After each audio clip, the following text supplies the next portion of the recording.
दो राम के अनन्य भक्त हमको आज सड़क पर मिल गए हैं। मिथिला के प्राचीन धार्मिक स्थल अहिल्या स्थान से हम लोग चले हैं। वह अहिल्या स्थान के हम मुख्य पुजारी के रूप में वहाँ हैं। राम राज ऐसा आ गया है जैसा कि भगवा भगवा में हो चुका है। और हम लोग विजयदशमी के दिन निकले थे और लग रहा है सबसे पहले निकले हैं, सबसे बाद में जाएंगे। रामलला हम आएंगे, होली वहीं मनाएंगे। ऊर्जा मिलता कहाँ से है? एक कपड़ा पहनी हुई है, इतना कड़ाके का ठंड है, हवा चल रहा है, हम लोग के शरीर पर जो है स्वेटर ही स्वेटर है और एक कपड़ा पहन के आप लोग जो है अयोध्या नगरी को निकल चुकी हैं। इतना ऊर्जा कहाँ से है? भगवा में ताकत, भगवा रंग जो है वो बहुत मतलब ऊर्जावान है। भगवा रंग में बहुत ऊर्जा है।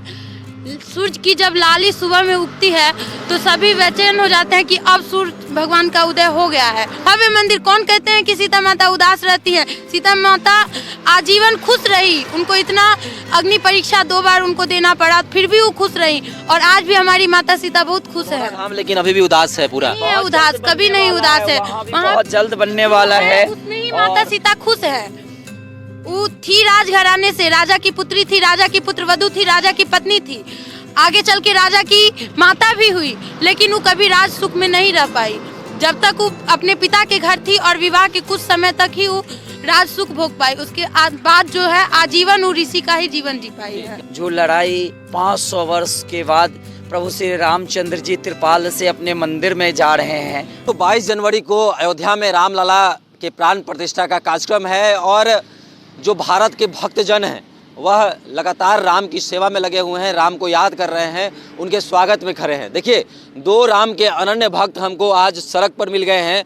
देख सकते हैं, तस्वीरें आपके स्क्रीन पर चल रही होंगी, कैसे जो है ये लोग डंडी यात्रा कर रहे हैं। और इस कड़ाके की ठंड में, जहां एक और कड़ाके की ठंड पड़ रही है, कपड़ों से जो है लोग लदे हुए हैं, उस कड़ाके की ठंड में ये भक्त जो हैं वह डंडी यात्रा कहीं ना कहीं आपको बता दें कि अहिल्या स्थान से अयोध्या तक, यानी अहिल्या स्थान जो कि दरभंगा में अवस्थित है, वहां से डंडी यात्रा करते हुए ये लोग अयोध्या पहुंचेंगे।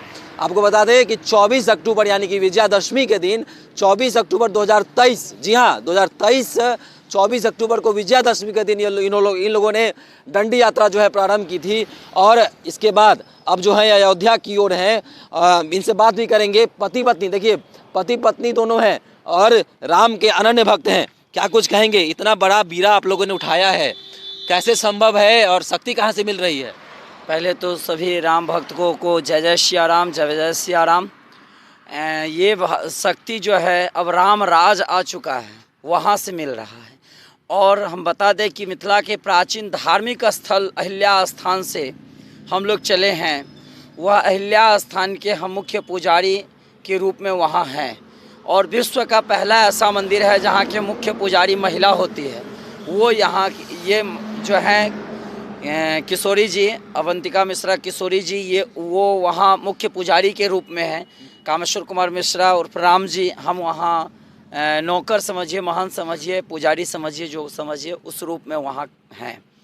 और वहाँ पूरे विश्व में कहीं भी कोई ऐसा पत्थर नहीं है जिसका उद्धार प्रभु श्री राम ने किया। माँ अहिल्या जब शराब से पासांग हो गई, पत्थर की हो गई थी, तो प्रभु श्री राम ने अपने चरण से के रज धूल से उद्धार किया। तो हम लोग वहाँ से चले हैं और राम राज ऐसा आ गया है जैसा कि भगवा भगवा में हो चुका है। और हम लोग विजयदशमी के दिन निकले थे और लग रहा है सबसे पहले निकले हैं, सबसे बाद में जाएंगे। रामलला हम आएंगे, होली वहीं मनाएंगे। होली तक वहाँ हम पहुँचेंगे और होली वहाँ मनाएंगे। और अभी तक हम चल रहे हैं। डेली हमारा 2 से 2.5-3 किलोमीटर रनिंग हो जाता है। 3 साढ़े 3 में हम लोग ये हो जाते हैं, शाम हो जाता है।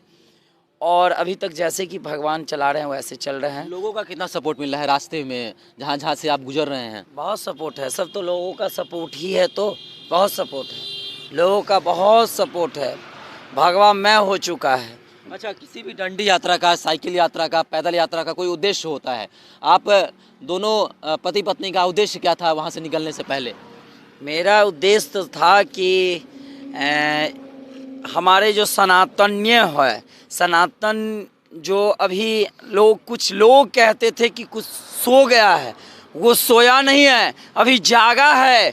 हम दिखाना चाहते हैं कि इस शरीर के जितने हमारा शरीर से नाप कर हम माँ अहिल्या के पावन धरती से अयोध्या श्री रामचंद्र जी के श्रीनगरी में हम अपने दंडवत यात्रा से उनके चरण तक जाएंगे और उनको अपना पूजा अर्चना करेंगे।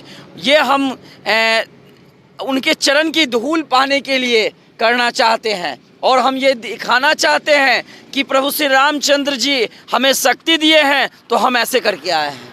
देखिए, जब रामचंद्र अयोध्या जा रहे थे तो उनकी पत्नी सीता जो है उनका साथ दी थी। आपकी भी पत्नी आपके साथ में है। पत्नियां जो है उमूमन साथ नहीं देती हैं, कहती हैं कि तुम जाना है तुमको जाओ, मैं नहीं जाऊंगी, मैं घर संभालूंगी।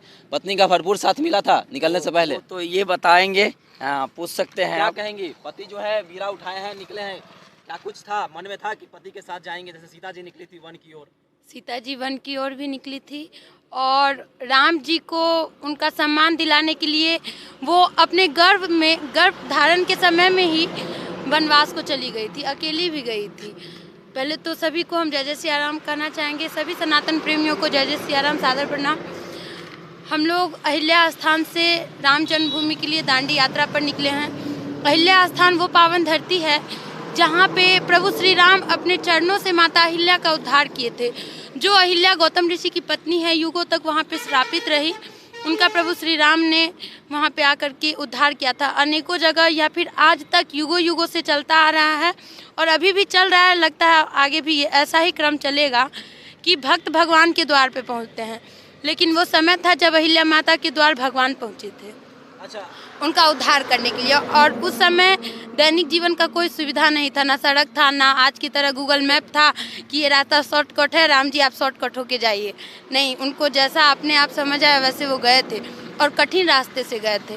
तो कठिन कुछ भी नहीं होता है। आज बहुत दैनिक जीवन में बहुत सारी सुविधाएं आ चुकी है, तो हम लोग उसी सुविधा को भोगते हुए जा रहे हैं। इतना ऊर्जा मिलता कहाँ से है? एक कपड़ा पहनी हुई है, इतना कड़ाके का ठंड है, हवा चल रहा है, हम लोग के शरीर पर जो है स्वेटर ही स्वेटर है और एक कपड़ा पहन के आप लोग जो है अयोध्या नगरी को निकल चुकी हैं। इतना ऊर्जा कहाँ से हो रहा है? भगवा में ताकत है। भगवा रंग जो है वो बहुत मतलब ऊर्जावान है। भगवा रंग में बहुत ऊर्जा है। सूरज की जब लाली सुबह में उगती है तो सभी बेचैन हो जाते हैं कि अब सूरज भगवान का उदय हो गया है। अभी जैसे मान लीजिए कई दिनों से सूर्य उदय नहीं हो रहा है, एकदम कोहरा छाया रहता है। सबके घरों में मतलब ठंड से एकदम कोहराम मचा होगा कि कब सूर्य उदय हो तो कपड़ा सुखाए, बच्चों को थोड़ा धूप लगेगा, थोड़ा हमारा भी शरीर अच्छा रहेगा, सूरज का रोशनी मिलेगा। उस सूरज में पीला रोशनी से पहले भगवा रोशनी आता है। आग का रोशनी भगवा रंग का होता है, इसीलिए सनातनी भगवाधारी हैं। भगवा बहुत ऐसा रंग है जो जीवन उपरांत हमारे साथ रहता है। भगवा तो ये भगवा रंग ही इतना ऊर्जावान है कि सबको ऊर्जा देता है। आप भी धारण करके देखिएगा तो आपको भी ऊर्जा मिलेगा। अच्छा, आधुनिक युग के उन पत्नियों को क्या संदेश देना चाहेंगी? पति के आप साथ हैं, आपका संदेश काफ़ी काम करेगा उन पत्नियों को, क्या संदेश देंगी? पति का साथ हमेशा रहना चाहिए, छोड़ना नहीं चाहिए साथ? पति का साथ हमेशा देना चाहिए, क्योंकि भगवान विधाता के कर्म में लेखनी में जो रहता है वो तो सबको भोगना होता है। माता सीता का जब विवाह हुआ था तो जो समय उनका अयोध्या में बीता उसी समय तक वो खुशी रही। उसके बाद तो आजीवन उनको पति से अलग ही रहना पड़े। सभी सनातनी जो जानते हैं हमारे सनातन धर्म को, उनको और कुछ पता हो या ना हो, लेकिन राम जी का और सीता जी का जीवनी पल पल पता होता है, क्योंकि वो अपने जीवन में एक भी काम करते हैं तो राम जी और सीता जी को अपना उद्देश्य जरूर बनाते हैं कि देखिए राम जी भी पिता का आज्ञा पाले थे, माता का आज्ञा पाले थे, राजघराने से हो करके वन में अपना दिन बिताए थे। शिक्षा भी वो भिक्षाटन करके ही किए और उनका जीवन भी उसी प्रकार बीता 14 वर्षों तक, और आज 500 वर्षों तक भी उनका जीवन ऐसे ही बीता है तंबू में रह करके, जहाँ की पूरे विश्व भर में, विश्व के हर एक कोने में राम जी का पूजा होता है।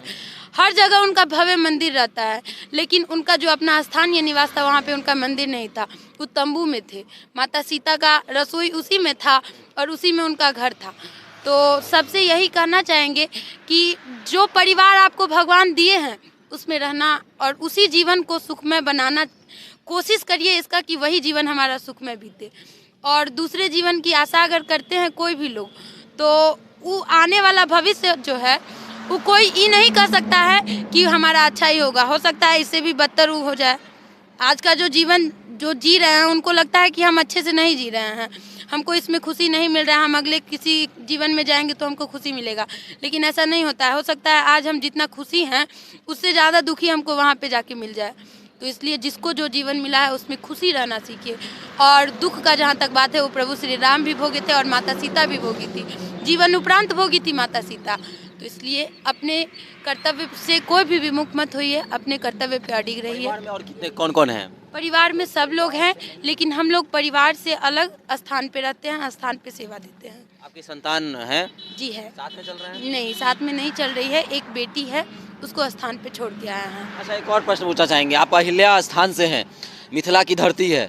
अयोध्या में तो रामनगरी में भव्य मंदिर बन गया, सीता माता कहीं ना कहीं उदास रहती हैं, वो कहते हैं मंदिर बन रहा है। हाँ, उनका भी मंदिर बन कहीं रहा ना कहीं है। कहते हैं कि सीता माता को जो है अभी तक उस नजरिए से नहीं देखा गया है, जैसे मंदिर बनने जा रहा है और सीता माता का भी भव्य मंदिर। कौन कहते हैं कि सीता माता उदास रहती है? सीता माता आजीवन खुश रही, उनको इतना अग्नि परीक्षा 2 बार उनको देना पड़ा, फिर भी वो खुश रही। और आज भी हमारी माता सीता बहुत खुश है। धाम लेकिन अभी भी उदास है पूरा। नहीं है उदास, कभी नहीं उदास है। वहाँ भी बहुत जल्द बनने वाला है। उसमें ही माता सीता खुश है। वो थी राजघराने से, राजा की पुत्री थी, राजा की पुत्रवधू थी, राजा की पत्नी थी, आगे चल के राजा की माता भी हुई, लेकिन वो कभी राज सुख में नहीं रह पाई। जब तक वो अपने पिता के घर थी और विवाह के कुछ समय तक ही वो राज सुख भोग पाई, उसके बाद जो है आजीवन वो ऋषि का ही जीवन जी पाई है। हम आपके चैनल के माध्यम से कहना चाहेंगे कि सीता माता उदास नहीं थी।